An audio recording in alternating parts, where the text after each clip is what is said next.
আসসালামু আলাইকুম।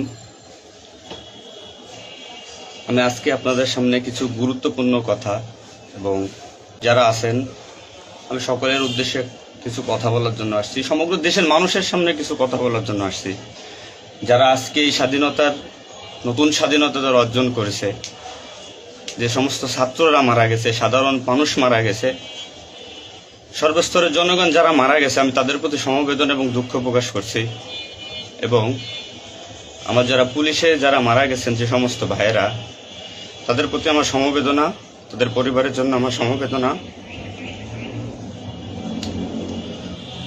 তো আমরা নিম্নপদস্থ কর্মকর্তারা যারা ডিপার্টমেন্টে চাকরি করি, আমাদের আদেশ মানতে হয়, নির্দেশ শুনতে হয়। আজ দেখেন যে সাধারণ শিক্ষার্থীরা মারা গেছে, পুলিশ যারা মারা গেছে তারা সব নিম্নপদস্থ কর্মকর্তারা, যারা আদেশ দিচ্ছেন, নির্দেশ দিচ্ছেন, তারা কিন্তু কেউ মারা যায় নাই, বা অন্য কোনো বাহিনীর কোনো সদস্য মারা যায় নাই। তো এখানে একটা প্রশ্ন থেকে যাবে, পুলিশ কেন, পুলিশ কেন হয়? Police is so called. Police আজকে দেশের জাতীয় ভিলেন। এই পুলিশ সর্বপ্রথম ৭১-এর মুক্তিযুদ্ধের সময় রাজাকার বাহিনীর বিরুদ্ধে প্রথম কাউন্টার অ্যাটাক রাজারবাগ থেকে দিছিল। আর সে গৌরবময় ইতিহাস উজ্জ্বল পুলিশের আর জাতীয় ভিলেনে পরিণত করছে কিছু স্বার্থান্বেষী মহল। আমাদের পুলিশের কিছু স্বার্থবাদী পুলিশ কর্মকর্তারা যারা বড় বড় চেয়ারে বসে, বড় বড় জায়গায় বসে আমাদেরকে ব্যবহার করে তাদের স্বার্থ উদ্ধার করছে। আজ এতগুলো মানুষ মারা গেছে। আমি একজন পুলিশ, এর বাইরে আমি একজন ছাত্র ছিলাম, পড়ালেখা শেষ করে আমি চাকরিতে ঢুকছি। এটা আমার অপরাধ না। আমার ডিপার্টমেন্টকে কলুষিত করছে, এটা অপরাধ। আমি একজন সন্তানের বাবা, আমার 2 বছর বয়সে একজন সন্তান আছে। তো আমি একজন বাবা হিসেবে এগুলো আমি মেনে নিতে পারি নাই। আমার ভাইয়েরা মারা গেছে, তা ছোট ছোট ছেলেমেয়েরা বলতেছে আমার বাবা কই, আমার বাবা কই। এগুলো মেনে নেওয়া যায় না, এগুলো কোনো মতেই মেনে নেওয়া যায় না। পারছি মানুষের কাছে আমি একজন পুলিশের সন্তান, আমার ছেলে মেয়ে কিভাবে পরিচয় দেবে তাদের সহপাঠীদের কাছে যে আমার বাবা একজন পুলিশ? কিভাবে পরিচয় দিবে, সিসি করবে? আজ মানুষের কাছে, জাতির কাছে, সমগ্র পৃথিবীর কাছে মানুষ আজকে ভিলেন রূপে পাবলিক পরিচয় হয়ে গেছে।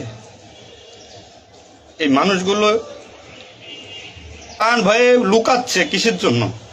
আপনাদের কারণে, আপনাদের স্বার্থ উদ্ধারের কারণে পুলিশকে ব্যবহার করছেন প্রত্যেকটি ক্ষেত্রে। এটা আর কেউ মেনে নিতে পারলো, আমি ব্যক্তিগতভাবে মেনে নিতে পারবো না। প্রত্যেকে দায়ভার নিতে হবে আপনাদের। আজ নির্বিকারে যতগুলো মানুষ মারছেন, আজ এই মৃত্যুর সামিলে আমি থাকতে পারতাম। চিহ্নিত করে করে বিচার হবে আপনাদের। পুলিশ কর্মকর্তারা যারা আছেন এর সাথে জড়িত সবার বিচার হবে, বিচার করতে হবে। কেউ না করুক, আমি করব। আপনারা পুলিশের গৌরবময় ইতিহাস ঐতিহ্যকে ধারণ করে নিজেদের স্বার্থ উদ্ধারের কারণে আজ পুলিশ বাহিনীকে মৃত্যুর মুখে ঠেলে দিচ্ছেন।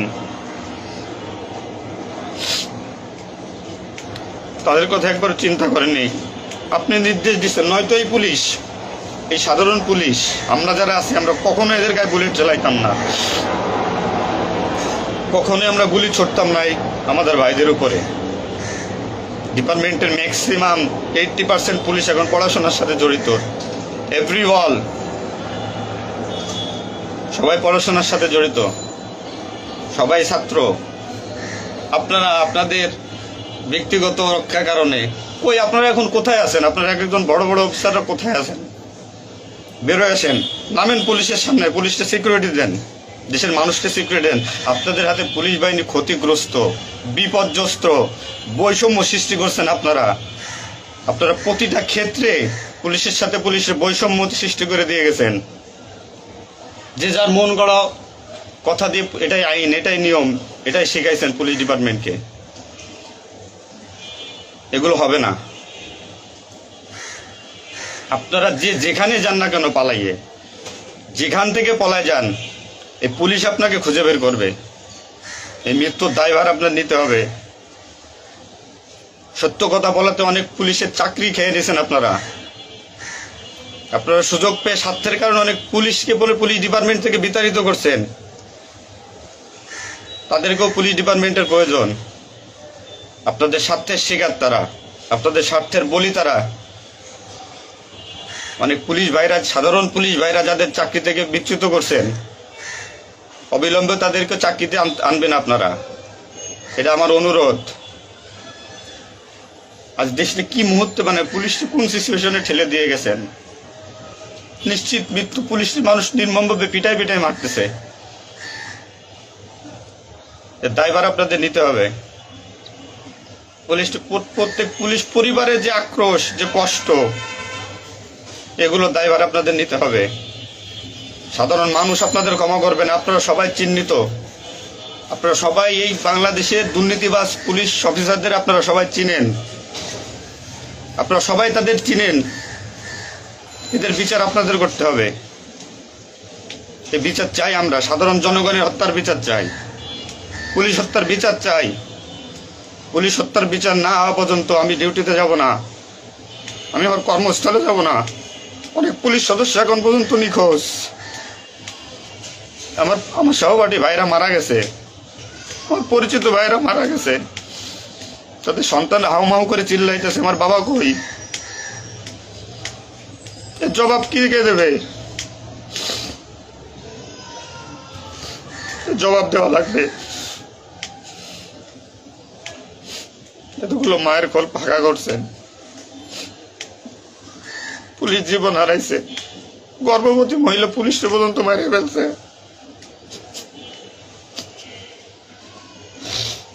নির্মম ভাবে মারছেন। এই দোষ আপনাদের।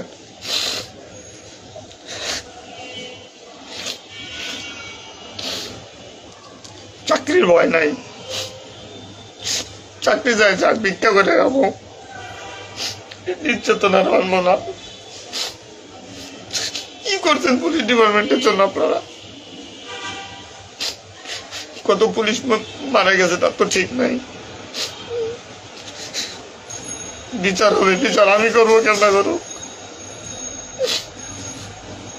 পুলিশ ডিপার্টমেন্টে প্রত্যেকটা সেক্টরে দুর্নীতি। আমি পুলিশ হয়ে আমার কোনো কাজের জন্য আমাকে অর্থ দিতে হয়, টাকা দিতে হয়। এতে নির্লজ্জতার কি কি কি করবো আমি? সাধারণ মানুষ দূরের কথা, আমরা কোনো পুলিশের কাছে সহযোগিতার জন্য গেলে তারা আমাদেরকে মূল্যায়ন করে না, কোনো কাজে হেল্প করে না, কোনো কিছুতে সুবিধা দিতে চায় না। আজ ডিপার্টমেন্টে বৈষম্য সৃষ্টি করে থেকে গেছেন আপনারা।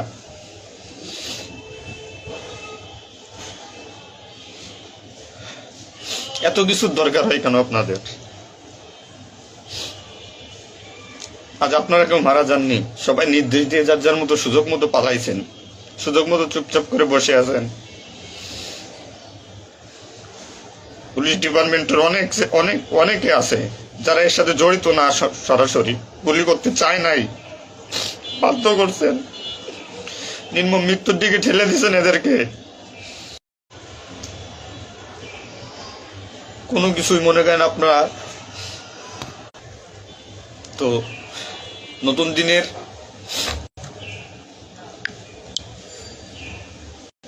যে নতুন দিনের সূচনা হয়েছে বাংলাদেশে, স্বাগত জানাই। আমি কোনো রাজনৈতিক দলের পরিপক্ষ না, আমি আজ পুলিশ। যে সরকারি আসবেন আমি সেই সরকারি গোলামি করতে হবে আমার। দেশের মানুষের জন্যই পুলিশ, আইন শৃঙ্খলার জন্যই পুলিশ, সাধারণ মানুষের জন্যই পুলিশ। তবে পুলিশ আজকে কেন আতঙ্কের নাম হবে?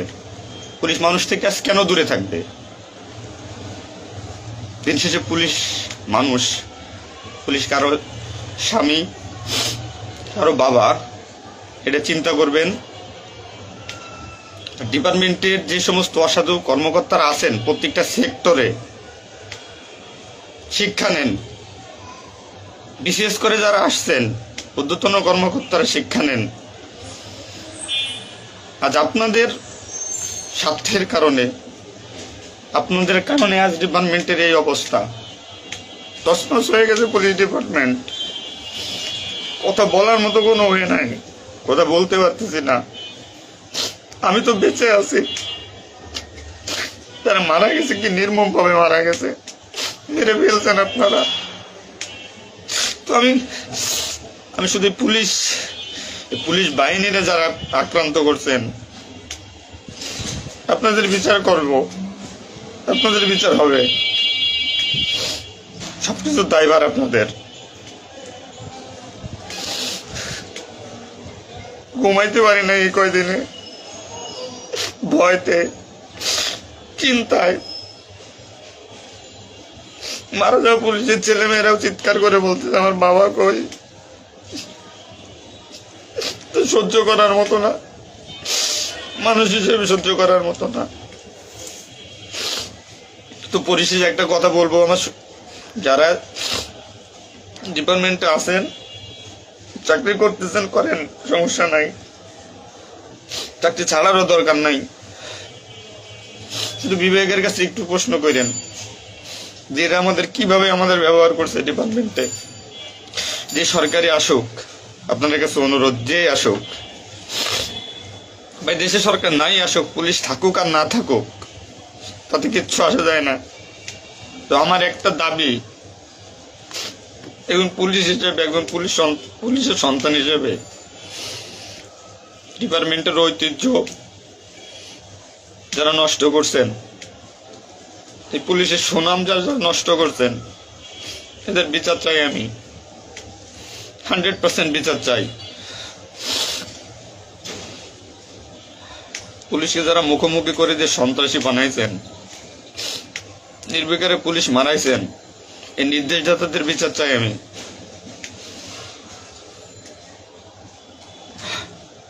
এবং দেশের আইন শৃঙ্খলা পরিবেশ নিয়ন্ত্রণে আনতে সর্বপ্রথম পুলিশ বাহিনীকে সুশৃঙ্খল করতে হবে। আমি আর অনুরোধ সবার কাছে যে আপনারা পুলিশকে খারাপ চোখে দেখবেন না। যে আমরা যারা নিম্নপদস্থ কর্মকর্তারা আছি, যারা চাকরি করতেছি, আমরা আদেশের গোলাম। আমাদের যেভাবে আদেশ দেয়, যেভাবে নির্দেশ দেয়, আমরা ওইভাবে কাজ করি, ওইভাবে আমাদের চলতে হয়। যে ভীতি, না মানলে চাকরি চলে যাবে, যাক, এ চাকরির প্রতি আর এখন কোনো নাই। তবে আমার ডিপার্টমেন্টের যে সমস্ত ভাইরা মারা গেছে, সাধারণ মানুষ যারা মারা গেছে, তাদের আমরা আর ফিরে পাবো না, হয়তো পাবোই না। তো আমার একটা অনুরোধ, আগে পুলিশ বাহিনীটাকে সুশৃঙ্খল করুন, আইন শৃঙ্খলা সুশৃঙ্খল করবেন। এবং আপনারা যারা সাধারণ মনে করতেছেন পুলিশ ঘৃণিত, পুলিশ অপরাধী, হ্যাঁ পুলিশ অপরাধী, পুলিশ অপরাধ করছে তার চাকরি বাঁচানোর জন্য, এবং তার মাসুল পুলিশকে দিতে হয়েছে জীবনের বিনিময়ে। আপনারা দয়া করে কেউ পুলিশকে খারাপ বলবেন না। পুলিশের প্রতি অনেক, পুলিশ আপনাদের শুভাকাঙ্ক্ষী। এবং বাংলাদেশটার যে বর্তমান পরিস্থিতির উপরে আমি একটা কথাই বলবো, সর্বস্তরের মানুষকে, দেশটাকে আবার সুন্দরভাবে গড়তে হবে, এটাই সবচেয়ে বড় কথা। ফার্স্ট অফ অল এটাই হচ্ছে বাস্তবতা। দেশটাকে আমরা সবাই মিলে গড়ব।